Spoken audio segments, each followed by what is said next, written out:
Sahabat Indonesia Nusantara Raya, karya tulis dalam bentuk buku Jokowi's White Paper ternyata disebut Polda Metro Jaya bukan sebagai karya tulis ilmiah.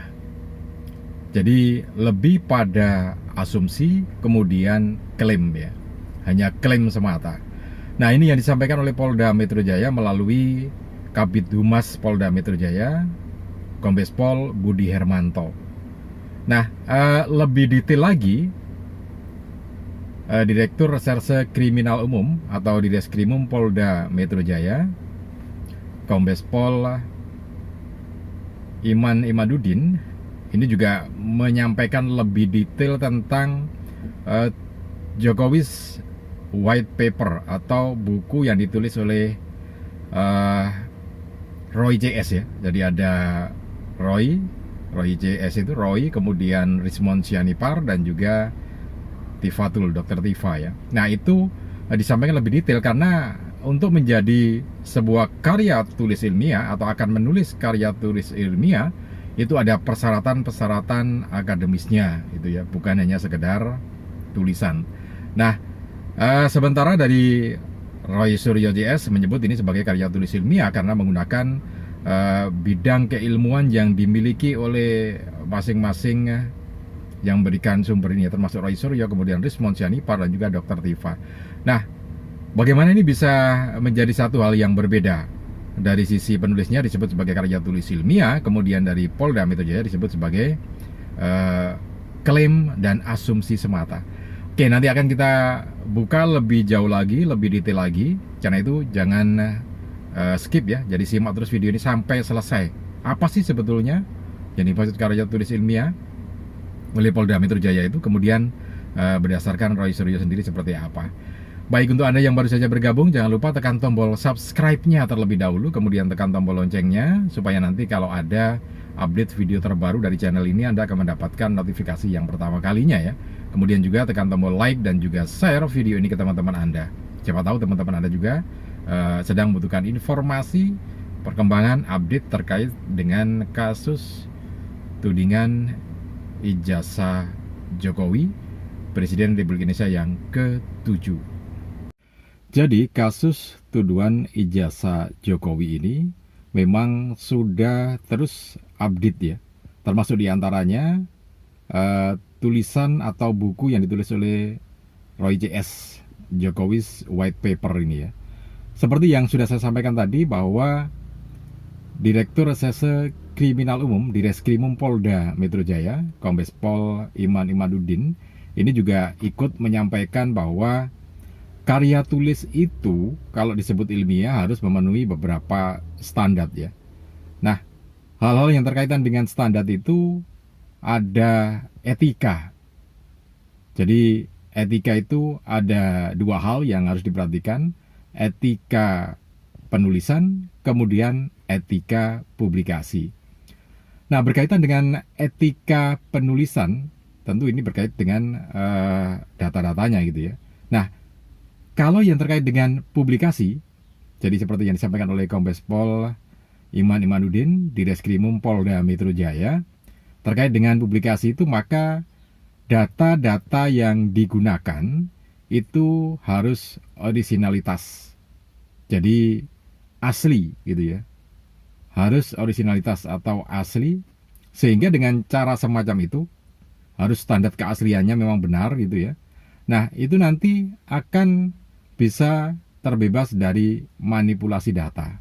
Artinya, supaya penelitian itu tidak ada manipulasi di situ, jadi harus ada standar keaslian atau orisinalitas data. Nah, kemudian yang terkait dengan publikasi juga integritas akademik ya. Karena kan ini disebut sebagai karya tulis ilmiah atau penelitian secara ilmiah gitu ya.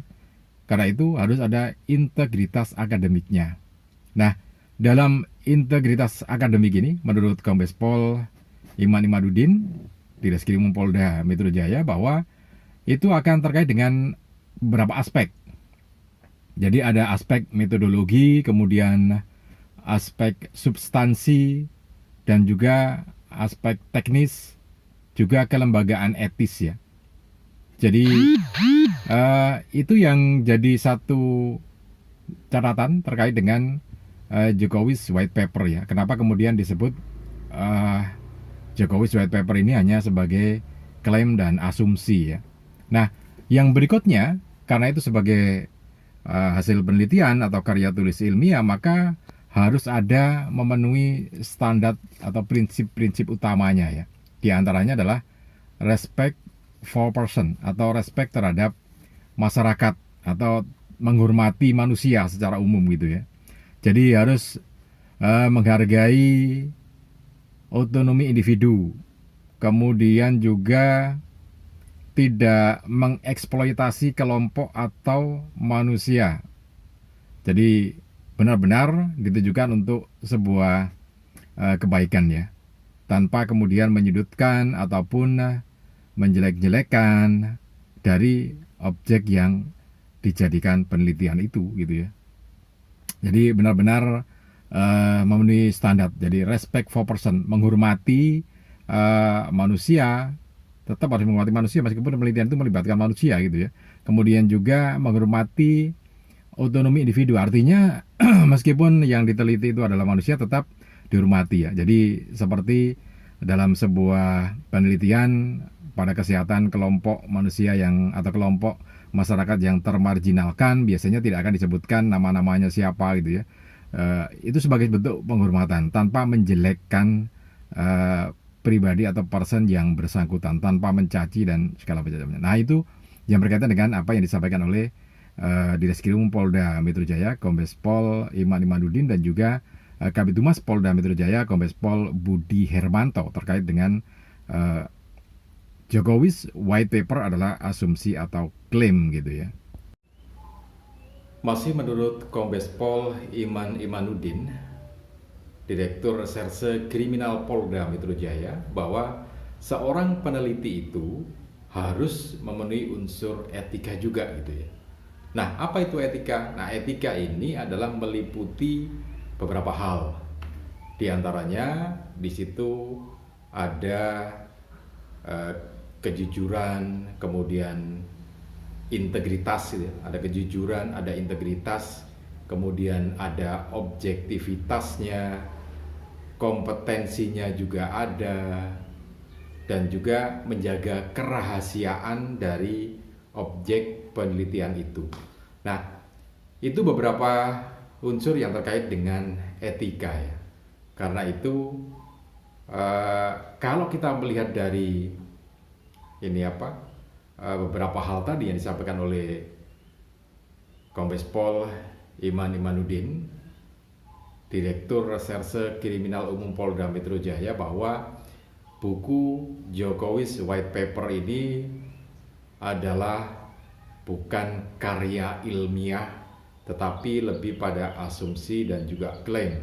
Karena kalau kita melihat dari etika, dari sisi etika yang harus dimiliki oleh seorang peneliti, di situ kan ada nilai kejujuran, kemudian nilai integritasnya, objektivitasnya juga, dan yang menjadi lebih penting adalah menjaga kerahasiaan dari objek penelitian. Nah, kalau kita lihat dari beberapa hal itu, ya bisa kita lihat sendiri sejauh ini apakah memang itu ada dimiliki di Roy Suryo dan kawan-kawan. Artinya itu yang menulis kan ada beberapa data gitu ya. Nah itu kan ada Roy CS ya, ada Roy, ada Risma Sianipar, ada Dr. Tifa. Nah dari situ saja kita lihat apakah mereka memenuhi unsur menjaga kerahasiaan gitu ya. Karena kan kita bandingkan begini, kalau di beberapa tempat ya, jadi ada penelitian itu, maka di situ yang diteliti biasanya hasilnya, tetapi tidak disampaikan, oh ini si A namanya tinggal di sini, jadi punya kelemahan ini. Itu tidak sampai seperti itu, hanya disampaikan hasil penelitiannya. Misalkan terkait dengan perilaku gitu ya, atau gini, paling gampang contohnya begini, Prof. Mahfud pernah menyampaikan penelitian itu bukan objeknya bukan satu gitu ya, tapi banyak yang diteliti. Jadi misalkan tentang ijazah palsu, tentu objek penelitiannya bukan satu, harusnya banyak. Kemudian juga di situ tetap dijaga kerahasiaan dari data-data, karena kan ini bersangkutan dengan kehormatan seseorang gitu ya. Jadi datanya harus banyak, seluruh Indonesia dikumpulkan datanya, baru kemudian dilakukan penelitian dan disampaikan secara akademis ya, secara keakademikan, secara keilmuan, dan tidak melulu satu orang. Kalau ini kan satu orang kemudian dicari terus tiap hari juga itu cuma satu itu. Nah ini kan bukan ini apa satu penelitian. Nah ada yang menyebutkan begini, pernyataan Polda ini dan netizen yang menyatakan begini, kok sejak kapan Polda jadi apresiator buku gitu. Nah ini menjadi sangat aneh, karena seorang Direktur Reserse Kriminal Umum atau direktoratnya, kita nyebut direktoratnya, kalau direktur kan pimpinan tertingginya, sementara lembaganya kan direktorat ya. Ada Direktorat Reserse Kriminal, ada Direktorat Lalu Lintas kan gitu, kalau di wilayah hukum Polda gitu ya. Nah tentu saja dalam menyampaikan ini, Direktorat Polda Metro Jaya sudah mengumpulkan data, mengumpulkan materi gitu ya, dari banyak orang ya, akademis juga tentu saja gitu ya. Nah sehingga Direktorat Reserse Kriminal Umum bisa menyampaikan semacam itu. Jadi bukan resensi atau apresiasi buku, tetapi ini adalah hasil dari pengumpulan data gitu ya, yang jumlahnya ratusan itu, dan juga sudah banyak orang yang diperiksa dan dimintai keterangan sebagai ahli, maka di situ kan bisa diambil. Jadi bukan apresiator atau apresiasi buku, tapi menyampaikan kinerjanya atau pertanggungjawabannya terhadap masyarakat ya. Ya, kasus ini sebentar lagi akan P21, artinya begini, data kemudian laporan verbalnya sudah ditulis lengkap. Kalau sampai nanti kalau sudah lengkap P21 akan dilimpahkan ke kejaksaan untuk proses sidang berikutnya gitu ya. Oke, mudah-mudahan ini bisa bermanfaat untuk kita semua, untuk lebih berhati-hati lagi. Salam dan sukses selalu untuk Anda.